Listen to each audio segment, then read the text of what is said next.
battle has raged within the Nexus and here in Burbank at the Blizzard Arena. But we are here now for our grand finals for Heroes of the Dorm 2018. These games have been fantastic. And I have to say, this is some of the best Heroes of the Storm that we have seen here in Heroes of the Dorm. My name is Inverum, and I am so glad to be joining you here once again, now on the desk, joined by, of course, Brontosaurus Mitchell, Dunk Train. Guys, these games have been awesome. Oh my gosh. Like, I wasn't expecting a Cho'Gall. I wasn't expecting it to be one of the hypest games of the series, but we're here, it happened, and now we have an amazing final ahead of us. We literally could not ask for a better final here. I feel like Buffalo came in, the mysterious challengers, the underdogs, the most improved. They managed to exhaust Cal Poly Pomona's bag of tricks, and here they are to see if they can beat Laval, the kings of standard. Of course, we have to talk about these games once again. Let's go back to our first series. It seems like so long ago because of how crazy those matches were. But let's talk about Laval. They looked so clean, so concise, so consistent. They stumbled maybe a little bit, maybe, in those games. But of course, they came out with the 3-0. What are your thoughts for them going into the grand finals? The biggest stumble I saw was just a minor play here, a minor play there, giving Kentucky opportunities back into the game. But when it actually came down to finishing things out, they were unstoppable, and it went 3-0 for a reason. We talk about them being the professionals. We talk about them being under a lot of control whenever they get into match. I don't see that changing. I don't either. I think Laval is very well positioned here. They got the 3-0. They're feeling fresh now. They got that break. They had so long to study everything that Buffalo was doing in order to defeat Cal Poly Pomona. So if I'm Laval, I'm getting back on that stage. I feel good. I 3-0'd. I know exactly what Buffalo is going to do, and I can just play my own game. Are you feeling fresh, or have you lost some of the fire a little bit? You're talking about tempering it earlier because we talk about building momentum. Buffalo has done just that. Of course, let's talk about this last series. It went to 5 games, some of the craziest play that we've seen yet in Heroes of the Dorm. Part of that 5 games was a fair amount of cheese. It was unconventional strategies. The first one, the double Genji, that felt reasonably, I wouldn't say standard, but you could see where that was going. By the time we got to the Cho'Gall, Cal Poly Pomona was literally trying to wear down the members of Buffalo, and they managed to hold through. Exhaustion may start to become a factor, but I think that they should be okay, at least into the first few games. This goes 5, we may start to see a problem. All right, well, we've talked about these teams a lot, but we can still learn a little bit more about them. Let's go to our fantastic host, Anna Prosser-Robinson, on the stage with some more about these great teams. Thank you so much, and what better way? I love you guys too. Don't we all just love each other here? It's been such a good day. Loving each other, playing games together, celebrating our community, and it all comes down to this moment. And what better way to learn more about these teams than from the teams themselves? Right now, they're asking themselves this question: what if we win? Let's find out the answer to that question from our first team, Buffalo. When we made the Final Four, I think Vader was super excited. He was screaming out of his mind, and I think I told him to calm down because I thought he was going to have a heart attack. Yeah. Winning this tournament, for me, would save me a lot of money in the long run and just help me pursue what I want to pursue, a career in pharmacy. It would allow me to go to grad school, so yeah, that's all I got. The question always arises when you're spending time playing video games is you wind up asking yourself, did I waste it? Like, was this time that was wasted that I could have committed to something else? And so I feel like that time that I sacrificed, now that I'm here, it wasn't as much of a sacrifice in a way. It kind of transformed itself, but it was still, I gave a lot of myself to playing video games, and it's finally panning out, which feels excellent. Because Heroes of the Dorm is a big tournament, and it'll be a lot of experience in of itself, and walking away with a win would mean a lot in terms of confidence in myself, I think, as well. I actually had classes today, but I was like, oh, this is so much more important than going to class. I was like... Heroes fans, let's hear it for Buffalo! Welcome, Seth Lordson, Fantafiction, Vader, Marky Bots, and Matzo Balls.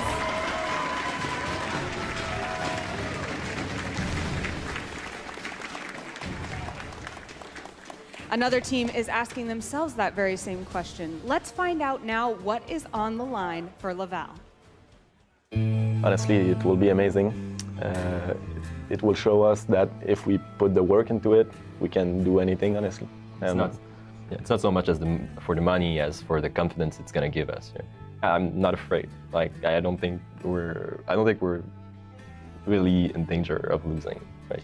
All the 4 teams here are really good, but I think we are the one that practice the most, and it should show up on stage. Surely, I think we could have had better grades if we will have put all the hours of practicing into the school. Basically, all the time I spent playing Go, I now spend playing Heroes. So yeah, it was a bit of a sacrifice, and I know I don't spend as much time as with my girlfriend as she would want me to, but yeah. Being here with a lot of people that enjoy playing the game, it's really good. We spent a lot of time together. Yeah.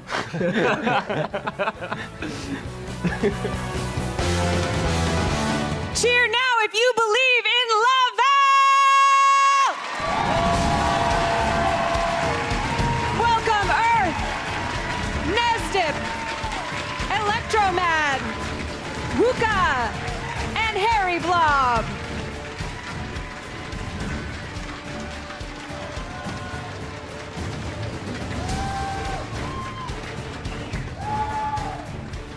This is going to be so good. On one side, the cool, calm, and collected team that has proven themselves the powerhouse.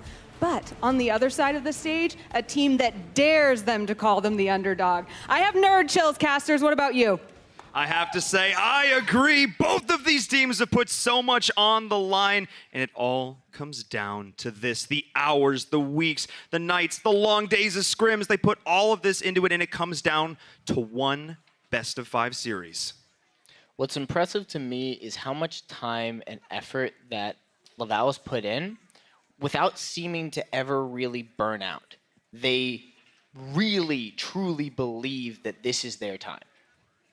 My favorite part about both of these teams is how much they believe that hard work and dedication is the key to success in this tournament. I think it goes to show how important it is to have that discipline and to understand the value of learning. And I think that's something that Dorm can kind of teach everyone is, these students, they came in, a lot of them had been playing for multiple years, and it took that time to refine their skills and have that discipline, and hard work does pay off. Oh, yeah, and one team that's definitely put in the work, they've said it time and time again, is Buffalo. So let's take another look at this roster because these guys have done so much here, showing up, able to go through 5 games, pulling in the win. Let's talk about some of the work that they've done. These guys are known for strategy. They're known for their skill. The question is going to be whether or not they have shown their entire hand, because Cal Poly Pomona dragged a lot of strategies and ideas out of them, and we even got to see that Cal Poly Pomona got in their heads a little. They managed to kind of force a pick. It didn't work, but they at least showed that they understand how they're supposed to be able to do this, and you know that Laval was watching. Laval was definitely watching there, and Buffalo, they had what it took to figure out the draft, to figure out what their win conditions were, and play to their strengths as a team. So I think that looks really good for them heading into this. Laval, of course, a team, I believe, pretty much entirely of Grandmaster level players. These guys grind not just in terms of team play, but in terms of their own individual mechanics. They have put the hours into Heroes of the Storm, fighting for years to get to this stage, getting knocked out in a heartbreaking series last year. They are looking for redemption in this last game. And that series last year was up against UTA. It was up against the winners. We remember watching that together, and it was a moment where we're like, if they had been on another portion of the bracket, we might have seen them in top 4 last year. They've really put so much time in. And Dunk, I have to say, looking at these teams, what do you think is the trademark, at the end of the day, the absolute hallmark that really just speaks Laval? Laval's hallmark is macro. Period. The end. No question. They showed up from day one in the tournament, and they said, we are the best macro team, and they have proven it time and again. We've seen chinks in their armor. We've seen small flaws in their team fighting, their skirmishing, but their macro reigns supreme. I have to then pose the question to you, what is it for Buffalo? What is the thing they do better than anyone else? They adapt better than anybody else in the moment. The problem is going to be whether or not they find opportunity to do said adapting because of how much global pressure and just how much macro pressure is on it will be on them because of what Laval does. Just the natural style that they play reduces the number of options you have. And if you have no options, where is there to adapt? It is indeed. And one thing I have to talk about, of course, because both of these teams are playing for something very important, and it's not just pride.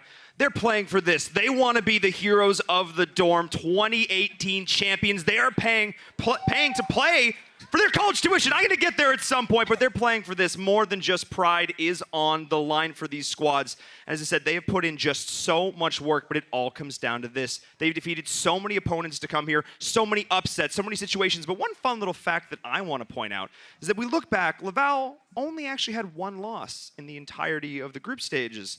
And if we look back at a team that Buffalo may have taken out, who was that team? It was UCI. So transitive property, I believe that was the term. Yeah, I mean, it never actually works, but we pretend that it does sometimes. So since Buffalo beat UCI, UCI beat Laval, clearly Buffalo has what it takes to be able to beat Laval.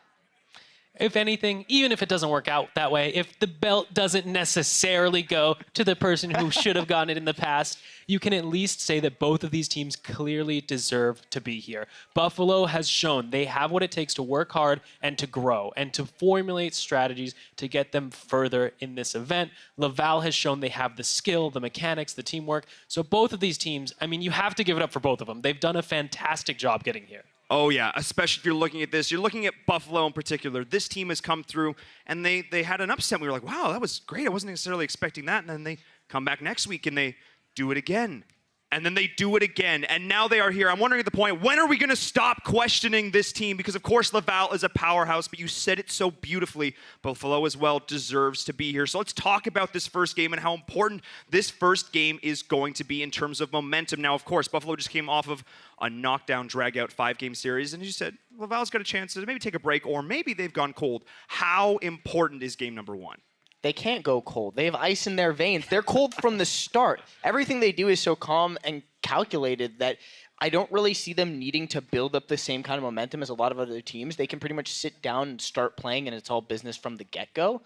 Buffalo on the other side, they're going to need a little bit more. They need to keep it going. Oh, yeah. I don't really feel like this first game is as important in this matchup as either of the other two matchups. I felt like Kentucky-Laval, it felt like Kentucky had to come out swinging. Buffalo-Pomona, I felt like they had to have enough tricks in the bag. This game, I feel like this is just going to be solid play against solid play, and it's going to go the distance because these teams are going to play standard, and it's just going to come out where the better team wins. Well, let's see. The better team is going to look to come out on top in game number one here on Tomb of the Spider Queen. Let's talk a little bit more about this battleground, and who do you think it's going to favor?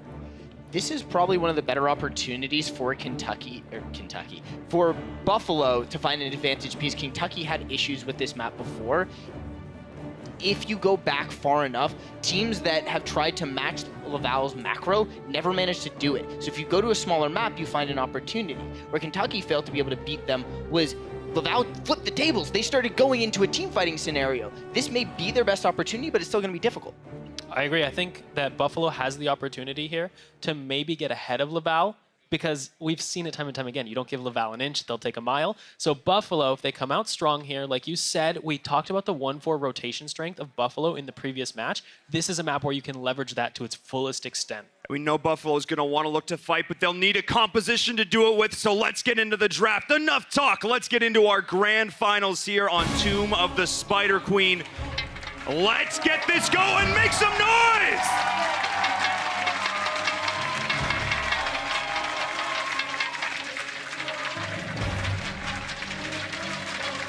All right, we're coming back now. Tomb of the Spider Queen, game number one.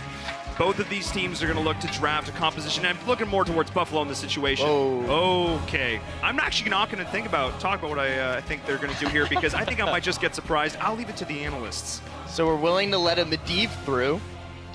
Buffalo pretty much wants it. They want to give that back to Matzo Balls. This isn't really a Medivh map, but everything's a Medivh map when you have Circle of Protection. So Laval being more afraid of the Maiev than the Medivh is interesting to me here. We knew that Buffalo has the player for either. We have seen how skilled he is on Maiev. We've seen how skilled he is on Medivh. So Laval has to be coming in here with a plan. As second pick, they chose the map. They know what they want to do. They snap pick the Diablo Malfurion. I think this is going according to plan for them. I think so too. I mean, I'm looking at this, the setup potential here. Diablo, Malfurion, the CC, the lockdown, the silence, the APOC, everything coming together here for these two heroes. If they can line up all those abilities, they can just delete someone from the map. You gain so much value when you take Diablo away from Vader. Vader did work in the last game after getting bamboozled by the Cho'Gall. Put him on something strong, put him on something where they can put pressure onto the tanks. It's a small map, it's good opportunities for those shadow charges. Take that away from him, put it in your own corner. I mean, Laval can pretty much play anything, so take stuff away from your opponents. I don't even think it's just a deny pick. I was watching the first match today and literally wrote Electromad Diablo God, question mark, question mark, question mark, because he was an absolute beast. I don't remember him dying. I mean, I guess he didn't get any trait value then, so is he really the Diablo God? I need to get those values on that Souls. Come on, guys, get it together as Garrosh and Phoenix coming out now as well here. So let's talk about the Garrosh, because we've seen it have variable effectiveness so far today. It's been good, but not great. With the Stukov as a likely pick down the line, it'll make sense. We haven't seen, okay, there's the Stukov ban, so they're not even going to get it. They see where that was going. Okay, I think that was a big danger of not taking Stukov in that rotation, is that we have pretty well established that Malfurion and Stukov are the priority 1 supports. By not picking him before the second ban phase, you are giving it up, but we've seen some willingness to adjust from teams earlier today. Deckard, Kane. Played it on Tomb of the Spider Queen in the last matchup. I'd completely forgotten about it because that match was so... You forgot about Deckard Kane? Well, I forgot that it had happened because Deckard... It wasn't that Deckard didn't do anything, it was that Deckard was played so seamlessly into the composition that it wasn't really the reason for the win. But I'd love to see it come out again because it gave them so much good early pressure. That's one of the things we were sort of wondering about when it came to Deckard. You know, how does he fit in with these other supports? You know, we sort of needed more of a composition built around him to find effectiveness. You know, Stukov, Malfurion, you can put those in anywhere and they are going to find value. However, they showed us that in that situation, you can pull out the Deckard and he is going to work in that case, but they were able to keep him safe. They had the great double front line. That was what was so crucial there. My concern here is that Diablo is a much better dive hero than Deckard had to play against in the last match. The Diablo is going to be able to pick a target and always find the engage. You follow that up with the Genji, you follow that up with the Riptire, and I don't see how Deckard Kane survives. So now if I'm Buffalo, I'm feeling like I have to audible to a support that has invulnerability frames, something with an Ice Block, or something like Alex Straza with Cleansing Flame. But is Alex Straza really going to get you that much value? That's where the question becomes, and I almost still want them to take Deckard and then go with a secondary frontliner and just understand that there is a clear separation of the team. Deckard is on the back line with Phoenix, and you've got Medivh kind of messing around in the middle, and then it's a front line. And you have to make sure you set up that situation so it's almost like a pivot. It's like a wedge. The wedge will constantly pivot towards where the Junkrat is aiming, and you stop Deckard from getting dived. However, Dove. Deckard standing on top of a mine, pushed into the back line. I think you see where I'm going with this. He doesn't exactly have the most tools to escape. Stop it. I want to see Deckard Payne. I mean, hey, you're going to see him here. Yes. In this game, In the number place. 1. Let's go. The Source is getting his wish here. We are seeing Deckard Kane joining us once again in the Nexus. Let's see if we will all stay a while and listen to what he has to say. Dunk, looking across the board back towards Laval, what do you think for this final pick? My guess is for the final pick here, Laval will just go for a pretty standard secondary frontliner. We see that almost every time. There we go, the Sonya, just completely standard. She's a great solo laner. She gives you control of the frontliner. And I like this Sonya because it gives you persistent damage on that front line to force the Deckard to walk into range to actually heal the front line. I think if you leave it with just the Genji and Junkrat as your damage dealers, you won't ever be able to force the Deckard to compromise his positioning. I think it's just another threat that they're going to have to respond to here. And of course, it's just so standard. We were sort of asking for standard from both these teams, and we got just that. So I'm really glad to see that both these teams coming out game number 1. This is really about feeling out your opponent. And we talk about Buffalo. We talk about the supercomputer, their ability to get the download on their opponents here. But can you just get the download on really good macro play? Can you download an iceberg? Seriously, like, is Laval so much of a problem? Are they so good at what they do that it's like trying to download a brick wall. There's nothing there for you to gain value off of. It just is. It moves slowly forward. It doesn't stop. It is both a moving and a non-moving immovable object. Absolutely. I think you put it best. You Yep, just there can't. you go. You wouldn't download an iceberg. You wouldn't download an iceberg. You heard it here first, but I agree. It's just hard to get the read on good play. And that's the problem here with Laval, is they just keep playing consistent, solid. We talk about this time and time again. They just don't look to make big mistakes. But of course, they also know when to push the advantage. And this is one of the problems that we have seen. But of course, Buffalo up against a Titan here. But after that last series, we believe that they can do anything. But of course, let's get into this game. Let's send it over to our casters here for game number 1 of the grand finals. Lauren, Gilly, are you ready? Oh, we're definitely ready. Imagine, you win 3 games, you're getting college tuition. A question that seems simplistic in nature, but it's been developing for years for both of these teams. On one side, you have Buffalo, who've proven themselves to be lactose intolerant after facing Cal Poly Pomona, have taken on any challenge and come out ahead. On the other side, you have the Canadian hope, Laval. They've been playing lights out, Heroes of the Storm from beginning to end. Both of these teams deserve to win, but only one's going to be able to earn it. I was touched by both of the videos. What if we win? Because of course, college tuition will change the lives. People being able to go on to master's school, for example, but a lot more was to that. They have devoted so much of their time, the hours, the years put in to get to this very moment, this very match, would make it worth it. So let's go. Let's get into it. One final best of 5. Here's the Dorm. Burbank, are you ready? Blizzard Arena, let's hear some noise. Over on the left side, we have Fan Fiction on Decker Kane. Vader's playing Garrosh. Seth Lordson's on Phoenix. Marky Bots is playing Blaze, and Matzo Ball's around things out. Let's hear it for the University at Buffalo. And in the red, their opponent's Earth playing Sonya, Harry Blob on Malfurion, Electromad on Diablo, Wuka playing Junkrat, and Nesdit playing Genji. Give it up for Laval! Gilly, I think the beginning of this game is definitely going to give us some insight to how the rest of the series can go. If you're Buffalo, you just come off of one of the most insane best of 5s we've ever seen at Heroes of the Dorm, having everything but the kitchen sink thrown at you. Now you're going up against an opponent like Laval, who plays very standard and straight up. You almost have to kind of forget what you were dealing with last go round and just remember what it's like to play against a standard opponent. Right, it is a new match, a new opponent, and a new style of play from them too. Cal Poly Pomona in the first game versus Buffalo came in with a hyper-aggressive composition once they hit 10 and had the double Genji. Here, there is some moments for aggression, and the Genji is still there, but you look at the aggression, and that could start as early as level 1 here because the Diablo, if he can get a combo with the Malfurion roots underneath, and then the Genji just Swift Strike in and put the damage in. And that only gets scarier as they continue to be able to dive in with things like X-Strike. Can Decker Kane stay alive? That's the question that the analysts posed, and that's what we have to keep in mind. It's something that Buffalo's going to have to keep an eye out on. And against a team like Laval, who just pulls the trigger the moment someone's out of position, Buffalo is definitely going to be facing the toughest challenge that they have yet. We saw in the rotation, Buffalo doesn't exactly have the most amount of wave clear in the world, Right. but they were using their portal to rotate around and keep that speed up. Laval, one of the things I really love about them is that they know when a cooldown is being used. When Iron Skin wasn't available for Johanna, they went in. If they see that portal outside of an engagement opportunity, they're going to try to jump in. It's also something that they're able to do with that Genji is try to go in, but Blaze spotted it out. He's been off the map long enough that Marky Bots recognizes that Nesdip was trying to be cheeky with this giant cam, and he steals it away. I love that decision from Marky Bots, and it definitely has kept Buffalo in the early portions of this game. You need to make sure you are staying on the ball when it comes to macro against a team like Laval. 2 people rooted. Vader a long way from home. There's the portal, though. He decides not to jump in. He's just going to walk away. Laval, we're looking for first blood, but Buffalo hangs on. Harry Bob is watching for that portal, jump the root underneath, but Buffalo didn't fall victim to anyone yet. Laval using that Genji continually to see if he can either get a camp or hold on to a lane so that Earth can get some camps too. Earth is a great hero, as that Sonya, to be able to steal away or start picking up some of these mercenary camps. And this is going to push out this mid.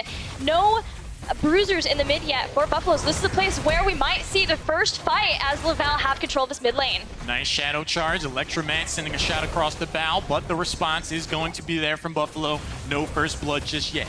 Vader has 23 gems in his pockets right now. If he was going to get taken down, that would have been a huge blow to their ability to establish momentum. So keeping that front line alive in that moment was key. You know, I didn't think about this before when thinking about Deckard Cain, but the synergy with Medivh is actually really nice, because if you place down the potions and it's not in the right place, obviously Portal's going to help out a lot with that and trying to put you back into the right place too, but also having the force of will in case they aren't, because it's kind of like playing versus an Alexstrasza and an Ana at the same time. You can try to throw them right on top of somebody, but then your skill shots, you're trying to lead somebody, or you put it on the ground and you have to be able to run over to it. So it's tricky to play with this Deckard Cain, but Buffalo have made it work before. Seth Lorton eats a good amount of damage there, has the teleport available to get out of that. I really like what we just saw from Buffalo. They are not intimidated by their opponents. They took the fight to them in that moment, and if someone stayed out of position, they were looking for first blood themselves. Laval's finding themselves taking on an opponent who is not scared to go in after them, and I really like that for Buffalo's chances. Vader heals back up from some potions as he had to come in to stall out the turn-in. Did his best. I do believe Sonya got those gems in, putting Laval closer to the first Web Weaver phase. And our analysts talked about how important that first Web Weaver phase could be. Stun to the toss. Harry Blob in danger. The ceiling did not connect for the root, and Harry Blob survives. A rare instance where Laval is potentially caught out of position. The moment I saw that stun from Malfurion on Malfurion, I was like, uh-oh, Vader's definitely looking for the first takedown, but the response was there. Nesdit posed enough of a threat onto Seth Lorton. Buffalo had to back away, and I really like that maturity in their decision-making. A lesser team would have continued to go for the aggression and maybe come away with a one-for-one trade, but playing against a team like Laval, you cannot afford to make mistakes like that. That was a great stun over the Cyber Agility. We're seeing, though, the issue of having Deckard Cain as the follow-up for a Garrosh throw. That Scroll of Sealing takes some time. You can make it a bit easier by having the stun from Garrosh that gives you the slow from the Herodric Cube too, as a way of slowing someone down so you guarantee hit that Scroll of Sealing, but so far we haven't quite seen that combination connect so that they can get a kill. Had that happened, that would have been a Malfurion takedown. It's going to be synergy that they have to worry about, especially at level 16. If they go for that added damage, that's going to be a problem, to say the very least. Buffalo comes away with the first set of Web Weavers, and they look to try to advance and get at least this middle fort wall down in the bot lane. Blaze going up against Sonya has the wave clear to try to press an advantage there. So far, Buffalo is playing this about as well as they can. Have the Blaze pushing hard against Earth Sonya in the bottom lane. Nice to see a solo laner, another solo laner, bring it to Earth, because he could be terrifying in that lane. But Marky Bots has improved by leaps and bounds in that solo lane too. And that's the deal with Buffalo. They're probably the most improved team we have in Heroes of the Dorm. Seeing them from where they were in the round of 64, changing things up is impressive, but is it enough to take down the Titans that are Laval? The portal goes down, and Laval were more than willing to jump in and try to get that counter engagement. Stuns from Marky Bots, forces back Wuka and Nesdit to throw an Electromad. Buffalo is going to be able to successfully disengage after getting chip damage on that middle fort. Gilly, we've seen these teams learn or show different sides of themselves, their characteristics, their personalities. This might be the first time we see Laval show impatience, because Buffalo has not yet crossed the line. They have not yet made that mistake. Could we see Laval be the team to try to get things started? That is a great point, because it's so important to keep in mind that Laval went through the Heroic 4 with flying colors, went through the Epic 8 with flying colors. The last time we saw them really stumble and falter, they lost to UC Irvine. I can't remember if they've lost any games since then, but it's all about when you're tested and what you take away from that, and if you can remember that feeling. As long as Buffalo keeps not making mistakes, Laval may not know what to do when there's no mistakes to punish. Yeah, they're like, by this point, we've found someone out of position. We've gotten one takedown, maybe two. We can start to snowball this map. They're not yet finding that in dealing with their opponent over in Buffalo. And Buffalo are enjoying an experienced lead for it. There's going to be a small window at this rate where Buffalo will have their heroics, and that could be the first time Improbable Victory goes for the kill. Think about what they said. They said we get ahead and then we don't play our opponent's game. What if their opponent's game is the same game as theirs? What does that mean? We're about to find out. Tin is here, heroic abilities. See if it's going to be Leyline Seal. It is Leyline Seal sticking to the Purification Salvo here, despite having a pretty good wombo setup with the Leyline Seal and the Warlord's Challenge Taunt. We're going to see stay a while and listen yet again from our Deckard Cain, ready to read the story times and see if they can put Laval to sleep. Nesdip is going to be able to dash out of there. Vader again posing a threat on that garage. There's the portal. Heroics are not yet here. Junkrat's going to go ahead and exit stage top lane. Hits the mine, hits the escape. Bruiser King picked up for Laval. That's going to get caught by Buffalo. Now heroics are here. Laval, like you said, Gilly, this is one of the first times in this entire tournament that I can remember that they're actually playing from behind it. They had to wait to get heroics themselves. This is a very important moment in this game. We might look back as this being the big turning point if Laval can get this turn in. They got the double camp pressure, which was just enough to push back for a second. Now we're seeing the Indomitable, and though the Riptide will do some damage, it's not the end of Vader. Losing somebody when you're trying to defend versus Web Weavers is almost game over. That moment right there, Junkrat using the Riptide, to me, could be one of the first signs of faltering for Laval. The rest of the team was not there to capitalize on that. When you burn a heroic, you're looking to team fight. The rest of the team was not there to follow that up. That is a resource not available. But then the throw, the taunt. Electron is going to go in and a while. And listen, on 3 members of Laval, Buffalo continues to collapse. Twilight Dream comes out. Nesdip hits the X-Strike. Low health bars on the side of Buffalo. Laval is able to defend. But again, they find themselves on the defensive. I have never seen an example better fitting. Stay a while and listen. You're charging out. You're like, yeah, I'm out of here. And he's like, no. Stay a while and listen and maybe die. Not quite there. But it worked for Buffalo. They used a lot. The problem with that, though, is that it distracted for a long time. And this whole time, Laval has had Web Weavers pushing. And because they had the camp right before the Web Weaver phase, they've gotten a whole lot done with this Web Weaver phase. Down in the bottom, fort gone, towers gone, and they're pulling ahead in experience right where Laval wants to be. You make such a good point because the Jazz hands in the middle lane definitely paved the way for Earth to take that bottom fort. First set of Web Weavers, Buffalo gets some chip damage on the fort. Laval, they get their first set of Web Weavers, they take down an entire structure. We were just complimenting Buffalo on their ability to actually get ahead the Canadian team, but now they're down half a level. Level 13's around the corner. Laval could look to get on the offensive once again. And part of that we have to remember is, again, the wave clear thing coming into play, because for Buffalo, you're talking about Deckard Cain. It is not fun to try to clear out a wave as Deckard Cain. Garrosh, too, not the best. You're relying a lot on that Blaze and the Phoenix, too. Later on, Matzo Balls post 20, maybe you can do something with the Guardian of Tears Fall, but that's a long way to wait for that. But either way, Laval find themselves finally in a more comfortable position. They're starting to pull ahead in experience, and they're looking toward their 13 talent here. Nesdip offers some harass damage onto the Vader, forces out a response and the force of will for the moment onto Buffalo. That could have been a huge opportunity to engage, but Laval, they have that calm, cool, collected nature. They're just like, we're just going to force them back. Buying our time. Once we get level 13, then we can look for first blood. 10 minutes in, Gilly. We have not yet seen a hero get taken out. That's the product of the macro team versus the macro teams, and also Tomb of the Spider Queen. But here we go.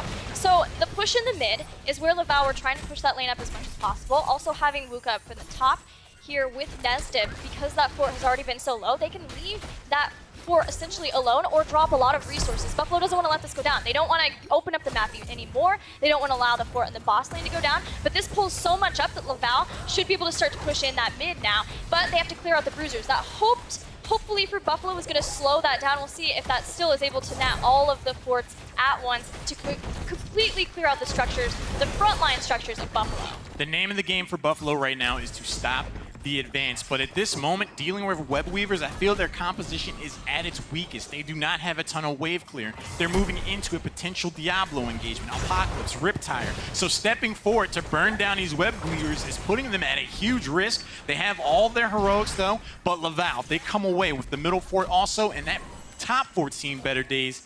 Those little differences between value had out of the objectives could determine this whole series. This is it. This is where the fight has to happen. Flip into the taunt, everything happening, but X-Strike gets him out of there and right into the clutches of Medivh. We see the Apocalypse go down. Nesdip, he still lives, and they take out Medivh for first blood. First blood, Medivh's gonna hit the deck. The Shadow Charge goes in on Invader, gets flipped. He's gonna try to get the heck out of dodge, and Earth comes across with the clothesline. Forearm Lariat, and that's the second takedown for Laval. The chase continues. Nesdip trying to apply more damage. Wuka actually jumps himself forward, feeling confident, brazen and bold, and takes down the third member on the side of Buffalo. Buffalo put so much into taking out that Genji. They had the taunt. They recognized that that was a place for them to fight. They had lost out a lot. They needed to get in so that they could gain control again of the map briefly to clear out the waves and then get the turn in. The problem was that Genji just barely lived, even through the ley line seal after he had used X-Strike, and that's when Laval could strike. What we're seeing right now, Gilly, is, in my opinion, if not HTC level play, pretty close to it. The interplay between these heroics has been sensational to watch. Apocalypse comes in at the right time. Twilight Dream after the Leyline Seal. I do not think Nesdip was ready for the Leyline Seal to come after him, but the response, the resolve from Laval, they keep themselves cool, calm, collected yet again, and it paves the way for 3 takedowns. We may see Buffalo try to change things up too so that they have the Warlord challenge come in after, like start the fight with the Leyline Seal, use a portal, get Vader into position, especially if they can hit a lot of people with that. That felt like Vader was like, guys, come on, we need to go, we need to get this kill. And now, Buffalo still get their Web Weavers, which means they get rid of some of the gems that they were holding, which can be very scary, but because they did it in full understanding that Laval were just about to get 16, it's purely a stall tactic. They're not going to get much done with this at all. They're going to hope for bottom, seeing so much of Laval in the top, but it's really just trying to get to 16. I agree. What we see here in getting this set of Web Weavers, to me, is just a concession from Buffalo. They know they're down a talent tier. They know they're not going to be able to venture to the other side of the battleground. They're just trying to bide their time to get to level 16. In my opinion, I think this is the play. If they hung around, waited to turn into gems, waited to get to level 16, you're dealing with a Diablo. You're dealing with a Junkrat. You can get isolated. I'd much rather turn those gems in and get little value than get taken out and get none. Wuka is our Junkrat player, keeping an eye on the boss with the mine and the steel trap there. Put into position, so Buffalo wanted to sneak up there. 5 more gems necessary for the 3rd Laval turn-in, but Buffalo have 16. Now would be the time to make that fight happen. I like how all 5 members of Laval were in that bottom Web Weaver turn in. They're like, by the power of friendship, we just all put our hands in and turn the gems in together. Only 2. Level 16 is now had. The portal goes down. The mine is going to displace Marky Bots, but the charge goes in from Blaze, just misses Nesdip. A potential opportunity to punish someone being out of position. The stun from Vader just misses Electromad, who's enjoying a full health bar. There are persons around here should this party get started. Fan of Fiction, he's definitely trying to get more value out of this Decker can than we saw earlier. He's putting down these potions at different parts of the map, so it's already there for the sustain if a team fight starts. You very well might. Electromad goes forward, rooted with the Scroll of Sealing for the moment, as Nesdip gets those gems turned in. I thought it was very clever. I'm not sure if it was planned or just happened that way where Nesdip had the gems for the turn-in, but because it was Genji, he has so many escape options, especially having that X-Strike, that he got away from what they knew was going to be the play from Buffalo. And Laval feel like they have the best shot caller in all of Heroes of the Dorm in Electromad because he has such a great understanding of exactly what his opponents need to do or want to do at all times, and that was a great example of that. The man sees consistently 3-4 steps ahead in the overall macro, and it's starting to continue, or it is paying dividends for Laval. We're now having a conversation where maybe the first keep is claimed if there is a takedown or two.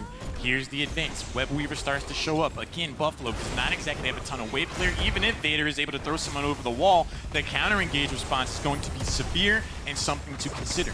The wave clear, trying to take down his top Web Weaver, but Laval, again, showing patience. They're not going to try to force the issue. They're happy with getting most of this top keep wall, and they back out. I'm not so sure about that, Gilly. I feel like they might want to try to go there. I agree, especially with how long Marky Bots was in the bottom. Laval did do some damage to that mid keep, but not taking keep down, and they have quite a ways until they get another Web Weaver phase. Now they're the ones who have to goaltend. Yes, they are a level ahead, but they are nowhere near close enough to 20 that they can freely get a boss, so they can freely get some other advantage on the map. Buffalo have a window, Lauren. I think that's one of the instances where Electromad, the shot caller, has failed to see 2 or 3 steps ahead. It's like, all right, guys, you know, we're not getting the engagement that we're looking for. No one's out of position. We don't need to risk this. Let's just back out, not go for the top keep. And what we'll do next is, oh, wait, we only got 23 gems in the pockets. We got to turn in 65 if we want another set of Web Weavers. Maybe we go. The only option is potentially the boss, but that is not the style of Laval that they've shown this entire tournament. Nature's Cure is used to get Wuka away from Vader, and that gives time for the turn-in. Bruisers in the mid lets this mid-wave push up farther. Bottom's going to have Giants, so it's probably not going to be a focus from Buffalo. The focus from Buffalo needs to be ensuring that they get value from this now. They've used gems. They want to catch up to Laval so that Laval don't get a golden opportunity to close out this game with Storm Tier talents. Gilly, sooner or later, something in this situation has to give. One of these teams have to commit themselves to put themselves in danger and get the advantage. We saw Laval do that earlier. They got 3 takedowns to show for it. Buffalo might feel pressured for real to try to make something happen with this push, because if they don't get a keep, if they don't get a sizable advantage in overall macro, level 20 is right around the corner for Laval. I love the tank versus tank matchup that we're seeing between Buffalo and Laval too. We've talked at length about Vader, and Electromad has gone off on Diablo, but Vader is also a Diablo player. He knows what it's like to be just pushed apart by Electromad, like we're seeing there. Immediate bunker. That is a huge But reach. Vader- Vader is isolated out of position, but finds himself in the dumpster. The ley line seal goes out just to allow the rest of the members of Buffalo to escape. That's what happens when you try to push into heroes like Junkrat. The Apocalypse didn't net the most amount of value, and for a moment there, I was like, this could be a moment where Buffalo goes for the response, but with Garrosh getting caught that far out there, ouch. It is unfortunate because that has stopped all opportunities, stopped all momentum. We're going to take a look at what happened to get Garrosh in that position. Unfortunately, taking a lot of damage to the face, and Vader, the rest of the team was just zoned away by Electromad. And though I feel like Buffalo is affording Diablo the respect that he deserves, in that spot, they couldn't come to the aid at all to help out Vader when he was underneath the keep with everyone else. Yeah, Wuka put the rip in Riptire on that play. The moment someone's out of position, the root from Malfurion's going to be there. Laval's looking to pounce. Now with their Storm Tier talent advantage, they're going to go ahead and take this boss. Now they could very well knock on the door of that keep and force out catapults. Maybe catch someone out of position and close this game out sooner rather than later. Level 20 is nowhere near in the immediate term for Buffalo, so they find themselves firmly with their backs against the wall. Like the split from that too, just in case we saw any Medivh shenanigans happen around that boss. Buffalo are very close to 20, but it's all hands on deck here as this boss barrels toward their top keep. Behind this, there are only a few more gems necessary for Laval to get another Webweaver phase, so ideally they clear this out without too much damage done to that keep. Wrath of Berserker goes out, Shadow Charge, there's the flip on the Medivh, throws down his shield, Ley line goes out, Riptire hits the high ramp, goes up for the explosion, does not net a takedown. Low health bars though, Nesdip gets rooted, eats a lot of damage. Marky Bots vanishes off the map after a dash from Genji. The shield, the portal allows Vader to get out of there. The top keep is taken down, and now we see Laval with a numbers advantage turn their eyes towards the core. And they're continuing on into that. Still no 20 to help out with Buffalo, and more importantly, no bunker, no blaze here as Electromad dives in. Another great force of will stops for the Apocalypse damage, and he just barely warps into the core, but this boss is still on top of the core, just punching it down to death. Laval confidently take down Buffalo in the first game of our grand finals.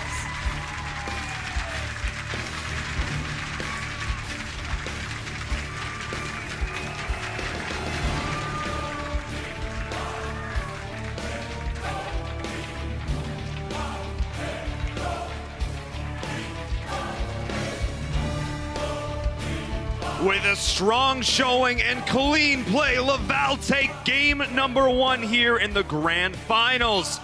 Boys, that was such a strong opening there from them. Buffalo in that early game, I wasn't 100% sure, but after level 10, they rallied, they came back into it. That's the Laval we know.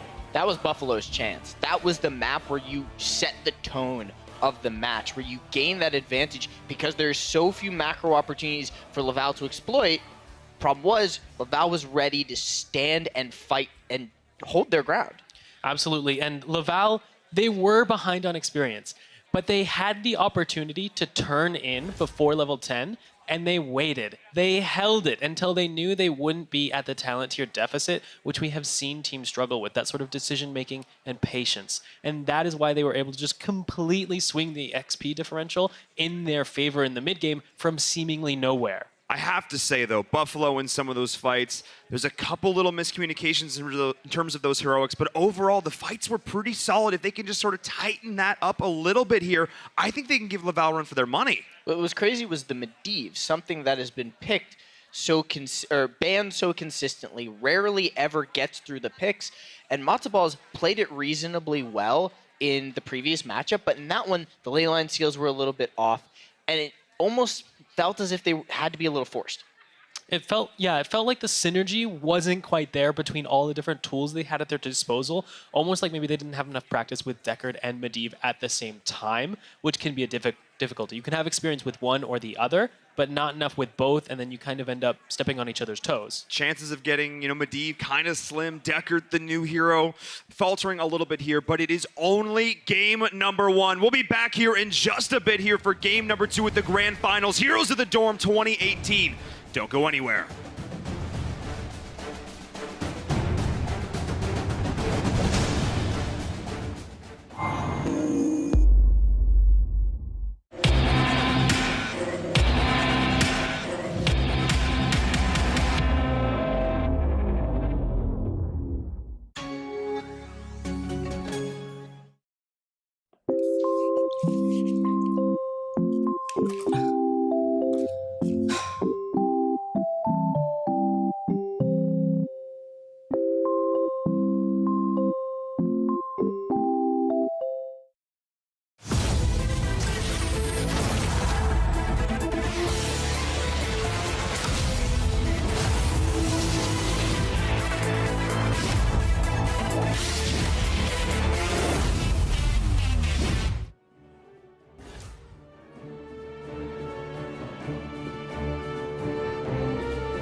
We are back here live from the Blizzard Arena in Burbank, California. This crowd is hype. We are here with the Grand Finals. Buffalo taking on Laval.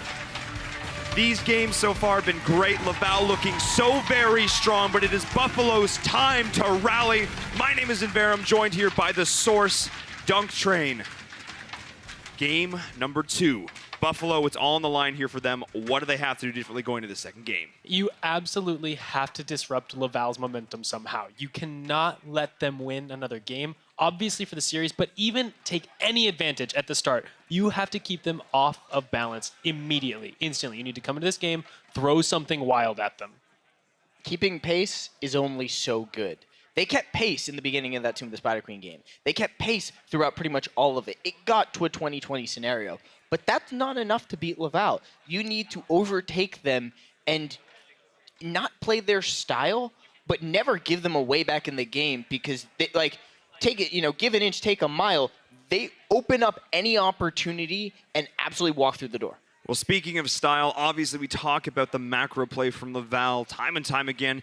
And a battleground that has a lot of potential for great macro is going to be Infernal Shrines. So let's talk a little bit about this battleground dunk. This is really concerning for me. Buffalo going on to Infernal Shrines, I feel like is at a bit of a disadvantage, because Buffalo's strengths don't seem to line up well against Laval on this huge map where there's so much room for Laval to dodge their opponents when necessary, to recover if they reach a deficit like we saw them do earlier today on Infernal Shrines. Just dodging your opponents, out-macroing them, sneaking in those little experience advantages where they need to. That's how Laval wins games, and Infernal Shrines is perfect for them. Take a look at this now, and of course, the draft was a little bit interesting, I should say. The Medivh, Deckard Cain coming out here for the side of Buffalo in that first game. In this next one, obviously, they just had some success on Infernal Shrines in that last series. What do they need to do differently here in terms of the draft looking forward? Do they need to try and get some different prioritized picks? I mean, I think the support here is definitely something we have to talk about. I think the draft was fine. I think it was an execution and a comfort thing. Like you were saying, having both Medivh and Deckard, getting them both is probably going to be a rarity. Whether or not you're practicing a lot of games with Deckard, you're probably not going to get Medivh in scrims. Down to execution was pretty much the problem for them. You get a slightly better leyline seals, you get a little bit better positioning when trying to stay close to Deckard for the potions. You end up with much better team fights. I mean, we can speculate about the draft all day, or we can just get into the draft. So let's do it here for game number 2. Let's get this started. Of course, on a map like Infernal Shrines, we can see all sorts of different fun compositions, but one thing I really want to see these teams prioritize is wave clear and zone control. Let's talk about controlling these shrines, getting those good initiations, those good team fights, but of course, getting these solid early game macro rotations. Well, we saw the importance of Diablo in the last game. I mean, he was a priority here. Absolutely. I mean, it's basically first pick, first ban material, in my opinion. On this map, with both teams experienced at playing Diablo, he must be priority number 1. We see Buffalo yet again looking to lock out that Hanzo. I've seen this before. If we see a IF ban and they end up going with the Medivh, I need to see better play out of Matzo Balls, because we said some of those leyline seals felt forced. It took them a long time to do it up against Cal Poly Pomona. It takes a while. So here comes the question. After how the Medivh went for you last game, do you let her through? This was the question here, and of course, that Diablo pickup, you called it their dunk. Such a highly contested pick here. We've seen Vader do work. We've seen Electromad do work. But the instant response, Garrosh, Medivh. The Diablo, I think, is a perfect adaptation, both to the last game, to the current map, and the strengths of both teams. I love that pick. The Medivh Garrosh response, I also like. I know we saw the Diablo team win the last game against the exact same Medivh Garrosh, but it's just, they've got so much potential to make crazy plays happen that you just can't be mad seeing them picked. It's also a bigger map. One of the and not just because they're 3 lanes, but in the size and width of the lanes and the space you have to operate within. When you pick Medivh, we've seen Medivh become so powerful because he's a tank delivery system. He lets you send your tank in, lets them do what they want, and lets them get back out. In this situation, it's portal into throw. On Tomb of the Spider Queen, you can only really go backwards or forwards in the lane. You can't really go side to side. There's more options for them, more angles. So I see Laval instantly taking advantage of that. Combined with good rotations, they will have a better time with it. One thing that might look to shut down that Medivh, it is, of course, going to be the Stukov here, the Phoenix Ground as well. So a lot of comfort picks coming out now online for the side of Buffalo, things they've played, the tried and true. We talk about comfort. We talk about Deckard maybe not necessarily being there, despite how well they played it in their last series. But with that Medivh as well, they're going back to what they know. Dunk, I really like this from them. I agree. I think prioritizing the Stukov before the second ban phase is excellent. It potentially puts the pressure on Laval to show an alternative support if Buffalo wants to ban out that Malfurion. But either way, the Stukov has just been amazing, and getting back to your roots, getting back to comfort, that's where the money's at. Is this the moment where Laval says, anything you can do, we can do better? Do they end up picking the Deckard Cain? And the issue we saw of the Medivh, Deckard Cain, Garrosh, the limitations on the range, we were talking about the recovery line for supports, how far a support needs to be able to step forward to be able to be in range to help their teammates. It was a concern. Does Laval have what it takes to just turn around and say, we can play your comp, doesn't matter? I mean, I think they can play the comp, but again, if there's one crack, if there's one Achilles heel in the armor of Laval, it's that their team fighting isn't a 10 out of 10. Their macro, absolutely magnificent. Their team fighting, we've seen some mistakes. So if they opt into the high burden of execution composition of that Medivh Deckard Cain, that could be a liability. This time, this time they'll drop the Void Prison. Possibly. Possibly. But what I was going to say was their macro is 10 out of 10, but their team fighting is only 6.5 out of 10. I think we're updated. Aren't we up to an 8 now? Are we? Yeah. Oh, wow. All right. Good for us. Dead meme. Old Anyways, memes. the Old point, memes. The point is with that focus on team fighting, I actually still think that if they were to mystically take the Deckard, I think they would understand how to time it with the team fighting as a secondary delay around what the Void Prison, around what the lane line seal is supposed to be. To me, they would take it into this like, no, this isn't really a wombo combo thing. This is a cut the team fight in half and we'll have this little skirmish, or we'll rotate out. Like, they'll do something weird with it if they go with it. But I don't really, well, now I'm not so sure. Now I think they actually might. Jaina coming out, Sonya. Dunk, what do you think about this? I'm always a fan of seeing Jaina get played. I just feel like when you're in these games, Jaina can absolutely decide the outcome of a game in one moment. And we don't have very many heroes who can just hit the perfect angle, just land the skill shots, and delete a squishy if they misstep even a tiny bit. And Jaina brings that snap engage potential. I feel like that Jaina is so much follow-up damage off of the Garrosh displacement. It's going to enable Laval to control the early game. But the timing has to be there. The positioning has to be there. The throw, like, there's a lot of coordination required here between the Garrosh and the Jaina. But if any team's going to pull it off, I think it's going to be... Okay, Source, what's going on? What's going on? I forgot that this was Buffalo, and we were about to see Leo. It wasn't the second pick. We're about to see Leoric, because we're going to get another Entomb Planet Cracker combo. I just forgotten that was a thing, because it's just been... How could you forget? It's been 20 minutes. I'm disappointed. We got to see Cho'Gath. Like, we've had some other really wild stuff that at this point, like, Planet Cracker plus Entomb is like old hat, man. We didn't even mention that the Junkrat was actually the ban out here from Buffalo, more worried about controlling the macro game than denying that support pick in Malfurion, which Laval did end up picking in that last spot. So Laval now has a tried and true, well-tested, well-oiled machine, ultra-practiced composition. I mean, you look at this composition coming out for the side of Laval, it's just standard. It's everything they want. It's everything that's meta. It's not just standard. If you play the best standard, standard's where you want to be. Yeah, I agree. No, seriously, this is everything Laval wants in this situation. We're going to see some interesting strats come out from the other side. Buffalo, they have a chance here with this. I mean, again, these are comfort picks for them as well. These are things that they have played before and have had success with, and they need to find it here. They need to rally. Going down 2 games to Laval could be catastrophic. It's on Vader. The louder he gets and the better he plays on this Diablo, those are the 2 factors. He has to keep the team hype, and he has to make plays on the Diablo, use those corridors, use those angles. Because my biggest concern for them with this composition is outside of really Phoenix, pretty much everybody wants to be up in the front, like up front and in the face of Laval. And then there's Jaina. And Jaina could just destroy them all single-handedly. Then Jaina also has the rest of a team. Yeah. Like, it's a dangerous position to be able to walk into that composition and to try and fight them head-on. Jaina is one of those heroes, as you said, someone takes one step out of line and you just chop the toe off right there. frostbite, as it were. That is exactly what Jaina is going to look to do here. And can the team follow up? Can they execute? They're Canadians. I expect they're used to the cold here. Can they make it work going into this next game? Let's send it over to our casters. Let's get into this next matchup. Halloran, Gilly, how are you feeling? Oh, we're feeling good, man. Game number 2 is going to be exciting. In game number 1, we saw between Buffalo and Laval that both teams were able to keep up with each other in overall macro play. But I agree with the source. Keeping up with the macro for Laval is not going to be enough to take them out in the best of 5. I like the idea of them believing themselves to go for the Diablo, go for a comfort pick. But leaving the Medivh open, Gilly, I think that's going to be a problem. Yeah, so I was really questioning that as well. And you leave the Medivh open, then you don't first pick it. You're first picking Diablo instead. But what that ended up allowing them to have was Diablo and Stukov, 2 highly prioritized comfort picks. And if anything can be said about Buffalo, it's that when all